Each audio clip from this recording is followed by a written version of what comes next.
Hello, good afternoon. ఈరోజు నేను కొబ్బరి అన్నంలో కాంబినేషన్ ఏంటంటే mutton curry. Already onions, chillies, యాలక్కాయ, లవంగా, చెక్క ఇవన్నీ వేపేసి బాగా అల్లం పేస్ట్ బాగా వేగిన తర్వాత మటన్ యాడ్ చేసేస్తున్నాను. ఈ మటన్ ఏంటంటే బాగా ఉడకడానికి టైం పడుతుంది కాబట్టి మనం ఏంటంటే బాగా మగ్గిచ్చేసుకున్న తర్వాత అప్పుడు టమాటా యాడ్ చేసి ఉప్పు, కారం, మసాలా అవన్నీ వేయాలి. ఈ మటన్ కర్రీలోకి మసాలాలు, టమాటో అన్నీ యాడ్ చేసిన తర్వాత మా చీరాల వాళ్ళ స్పెషల్ టేస్ట్ ఏంటంటే పచ్చి కొబ్బరి పేస్ట్. ఈ కొబ్బరి పేస్ట్ ఇలా వేసేసుకొని బాగా ఒక 5-10 మినిట్స్ ఉంచేసి కర్రీ దగ్గరగా అయిపోయింది.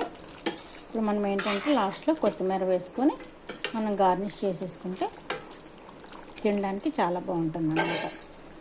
వేడి వేడి కొబ్బరి అన్నంలోకి మటన్ కర్రీ రెడీ అయిపోయింది. రండి తినేద్దాం.